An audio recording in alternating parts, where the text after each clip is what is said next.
নতুন করে আরও ২৯,৪১০ জনকে সামাজিক ভাতা প্রদান করা হবে। তার মধ্যে বৃদ্ধ ভাতা প্রদান করা হবে ১৪,১৯৭ জনকে, বিধবা ভাতা দেওয়া হবে ১,৬৫৩ জনকে, স্বামী পরিত্যক্ত ভাতা দেওয়া হবে ৫,৩৮৮ জনকে, অবিবাহিত মহিলা ভাতা ৪২০ জনকে দেওয়া হবে যাদের বয়স ৪৫ বছরের অধিক। দিব্যাঙ্গন ভাতা দেওয়া হবে ১,৯৪৬ জনকে এবং অন্যান্য ভাতা প্রদান করা হবে ৫,৮০৬ জনকে। শনিবার মহাকরণে সাংবাদিক সম্মেলন করে এই সংবাদ জানান সমাজ কল্যাণ ও সমাজশিক্ষা দপ্তরের মন্ত্রী টিঙ্কু রায়। সাংবাদিক সম্মেলনে মন্ত্রী টিঙ্কু রায় আরও জানান, নতুন করে ৩০,০০০ সামাজিক ভাতা প্রদানের ঘোষণা দেওয়া হয়েছিল, কিন্তু কিছু কিছু জায়গা থেকে প্রয়োজনীয় কাগজপত্র এসে পৌঁছায়নি। তাই আপাতত ২৯,৪১০ জনকে নতুন করে ভাতা প্রদান করা হবে। সামাজিক ভাতা একটা বড় সংখ্যায় ইতিমধ্যে আমরা যাদেরকে দেই, এই সংখ্যাটা না কম নয়। এটাও আমরা যদি দেখি আমাদের ভারতবর্ষের অন্যান্য রাজ্যের তুলনায় আমাদের রাজ্যে অনেক বেশি লোককে সামাজিক ভাতা দেওয়া হয়। পরিমাণটা যেমন বেশি ২,০০০ টাকা দেওয়া হয়, তেমনি সংখ্যাটাও অনেক বেশি।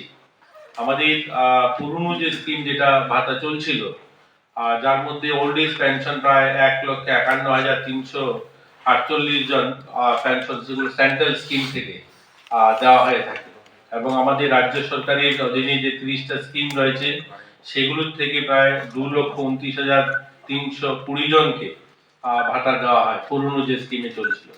আমরা নতুন করে মাননীয় মুখ্যমন্ত্রী ঘোষণা করেছিলেন ২০২৩ সালে, আপনারা জানেন, মুখ্যমন্ত্রী সহায়ক যে সামাজিক প্রকল্প ভাতা ঘোষণা করা হয়েছিল, ৩০,০০০ নতুন ভাতা দেওয়া হবে।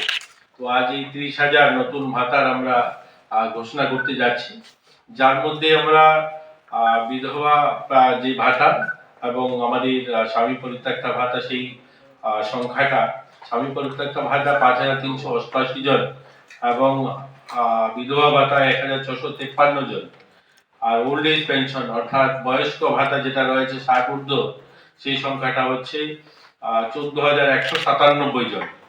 এর মধ্যে আনমেরিড যারা রয়েছে আমাদের বোনেরা, এইরকম সংখ্যাটাও ৪২০ জন রয়েছে। এবং দিব্যাঙ্গদের আপনারা জানেন আমাদের সোশ্যাল ওয়েলফেয়ার এবং সোশ্যাল এডুকেশন এবং স্পোর্টস দপ্তরের উদ্যোগে যে গতকালকে একটা টুর্নামেন্ট আস্তাবল ময়দানে হলো, সেখানে আপনারা শুনেছেন মাননীয় মুখ্যমন্ত্রী বলেছেন যে আমরা আরো কিছু ভাতা ঘোষণা করব। ব্যুরো রিপোর্ট, খবর ত্রিপুরা।